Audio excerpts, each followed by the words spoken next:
दोस्तों नमस्कार। हिंदी की बिंदी चैनल पर आप सबका स्वागत है। मैं हूं डॉक्टर प्रदीप प्रसन्न और आप भी प्रसन्न होंगे ऐसा मुझे विश्वास है। तो आइए आज हिंदी व्याकरण, हिंदी भाषा, हिंदी साहित्य में कुछ नई बातें सीखते हैं।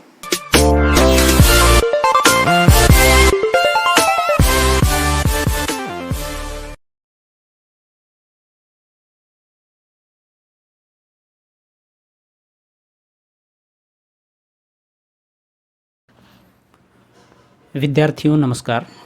आज की वीडियो हम बना रहे हैं हिंदी की पाठ्यपुस्तक कक्षा 12 की हिंदी की पाठ्यपुस्तक अंतरा के सुमरिन के मन के पाठ, जो एक निबंध है जिसमें 3 लघु निबंध संकलित हैं। उसमें जो विशेष रूप से तीसरा निबंध है उसके प्रश्नोत्तरों को लेकर के, अर्थात क्वेश्चन नंबर 12 से आगे के। उससे पहले हम वीडियो बना चुके हैं इन सभी प्रश्नों को लेकर के और पाठ का वाचन भी कर चुके हैं, उसकी व्याख्या बता चुके हैं। आप चैनल पर विजिट कर सकते हैं।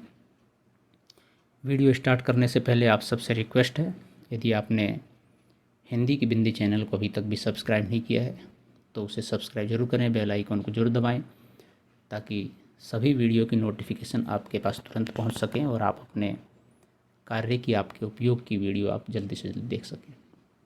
तो आइए वीडियो शुरू करते हैं। उससे पहले रिक्वेस्ट, यदि हिंदी की बिंदी चैनल को सब्सक्राइब नहीं किया है तो सब्सक्राइब कर लें। क्वेश्चन नंबर 12 है, निम्नलिखित का आशय स्पष्ट कीजिए। वेद शास्त्रज्ञ धर्माचार्यों का ही काम है कि घड़ी के पुर्जे जाने, तुम्हें इससे क्या।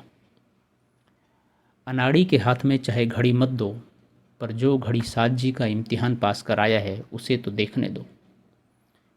गए हमें तो धोखा होता है कि परदादा की घड़ी जेब में डाले फिरते हो, वह बंद हो गई है। तुम्हें न चाबी देना आता है न पुर्जे सुधारना, तो भी दूसरों को हाथ नहीं लगाने देते। उत्तर है क का, आज के समय में धर्म गुरुओं ने धर्म के बारे में जानने की जिम्मेदारी स्वयं ले ली है। इसके बाद वे अपनी सुविधा अनुसार हमें इसके विषय में बताते हैं। इस तरह हमारे लिए वे उस घड़ी साज के समान बन जाते हैं जो घड़ी को सही कर सकता है। यह सही नहीं है। लेखक लोगों को कहता है कि हमें भी इस विषय में जानना चाहिए। धर्म किसी एक की जागीर नहीं है।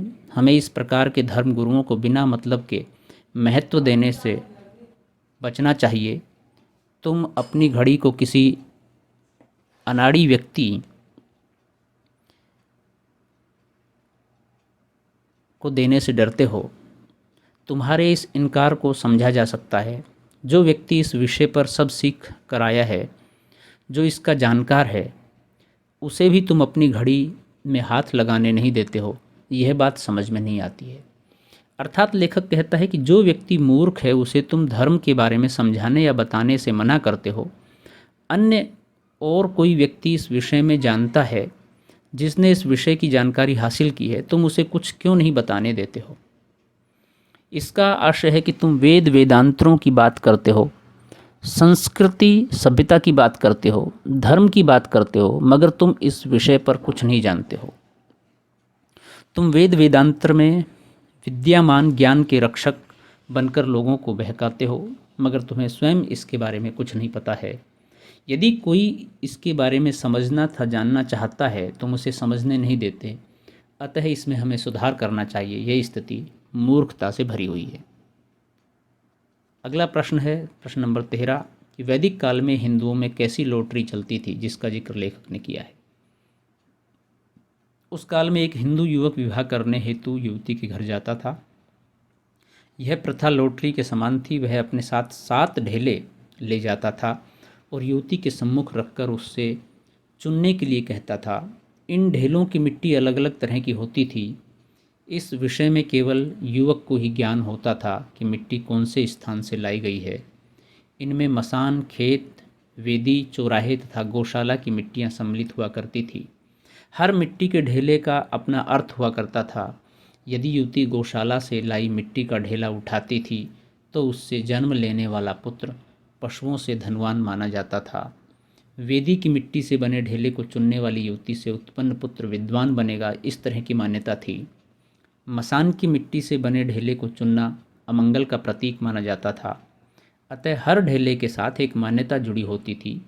यह प्रथा एक लॉटरी के समान थी।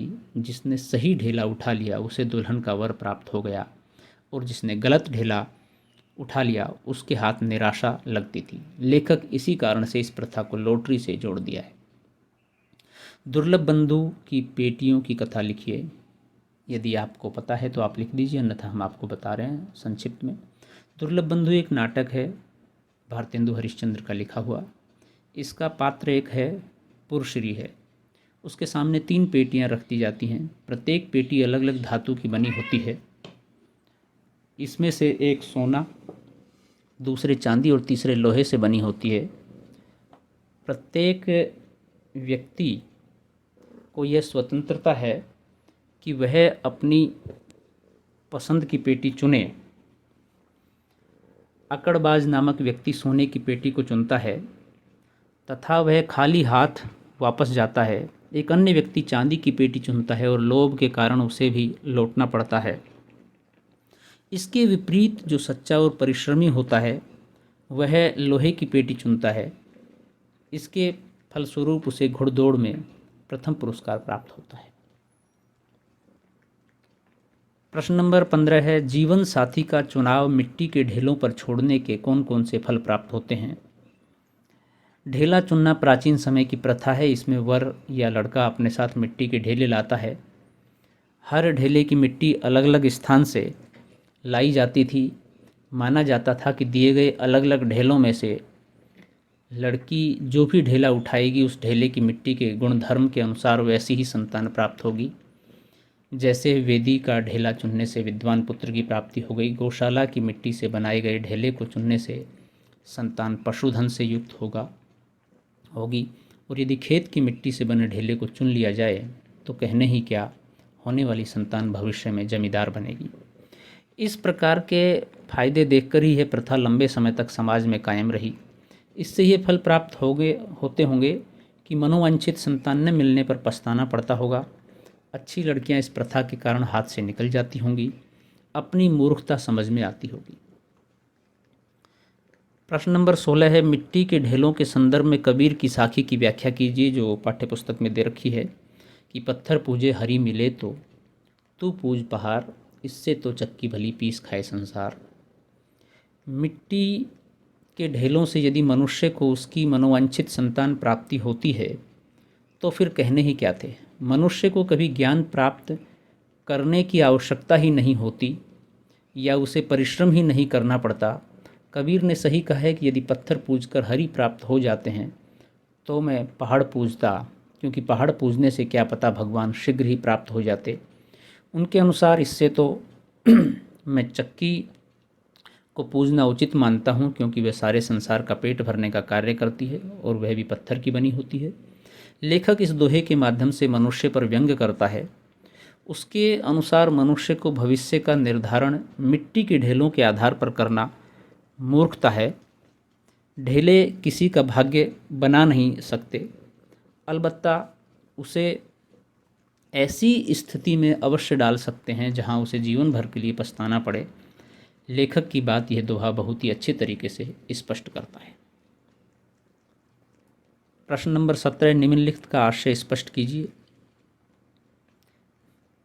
अपनी आँखों से जगह देकर अपने हाथ से चुने हुए मिट्टी के डगलों पर भरोसा करना क्यों बुरा है, और लाखों करोड़ों कोस दूर बैठे बड़े बड़े मट्टी और आग के ढेलों मंगल, शनिचर और बृहस्पति की कल्पित चाल के कल्पित हिसाब का भरोसा करना क्यों अच्छा है। ख है, आज का कबूतर अच्छा है कल के मोर से, आज का पैसा अच्छा है कल की मोहर से, आँखों देखा ढेला अच्छा ही होना चाहिए लाखों को उसके तेज पिंड से। कह का उत्तर यह है कि इन पंक्तियों पर लेखक भारतीय संस्कृति में विद्यमान आडंबरों पर चोट करते हैं। उसके अनुसार हम अपने द्वारा चुने गए मिट्टी के डगलों पर भरोसा करने को बुरा मानते हैं। ये कार्य तो हमने स्वयं किया होता है। यदि यह बात बुरी है तो हम ग्रहों की चाल के अनुसार अपने जीवन को जोड़ देते हैं, तो इसे सही क्यों कहा जाए। भाव यह है कि जिन ग्रह नक्षत्रों को हमने देखा ही नहीं है उनकी चाल के अनुसार अपने जीवन का निर्धारण करना पड़ता है। ये सबसे बड़ी मूर्खता है। अतः यदि हम एक बात को गलत कहते हैं तो दूसरी बात अपने आप गलत सिद्ध हो जाती है। यह बात वात्स्यायन ने कही थी। ख का उत्तर। उनके अनुसार जो वस्तु हमारे पास इस समय विद्यमान है हमें उसे ही सही कहना चाहिए और उसको ही महत्व देना चाहिए। हमारे द्वारा आने वाले कल में या बीते हुए कल में विद्यमान वस्तु को सही कहना मूर्खता है। कल मोहरें सोने की थी या चांदी की थी, वह बात हमारे लिए महत्वपूर्ण नहीं है। महत्वपूर्ण है कि आज हमारे हाथ में पैसा है, हमारे वर्तमान में जो पैसा हमारे पास है वह महत्वपूर्ण होना चाहिए। अतः यदि हम आँखों देखे ढेले को सच मानते हैं तो सही है, लाखों दूर स्थित पिंड पर हमें विश्वास नहीं करना चाहिए क्योंकि हमने उसे देखा ही नहीं है। तो विद्यार्थियों, वीडियो ज़्यादा लंबी हो जाएगी इसलिए यहीं तक रोकते हैं इसको। शेष प्रश्न अगले वीडियो में। वीडियो आपने पूरी देखी उसके लिए धन्यवाद। वीडियो आपको कैसी लगी हमें ज़रूर बताएं। अच्छी लगी हो तो लाइक कीजिए, शेयर कीजिए, कमेंट्स कीजिए और चैनल को सब्सक्राइब करना न भूलें। आपके मन में कोई सवाल है, कोई प्रश्न है, कोई जिज्ञासा है तो आप कमेंट्स के माध्यम से बताइए, हम उसका समाधान करने की कोशिश करेंगे। नेक्स्ट वीडियो में नेक्स्ट टॉपिक के साथ फिर मिलते हैं। तब तक के लिए शुक्रिया, नमस्कार, स्वस्थ रहिए, सुरक्षित रहिए।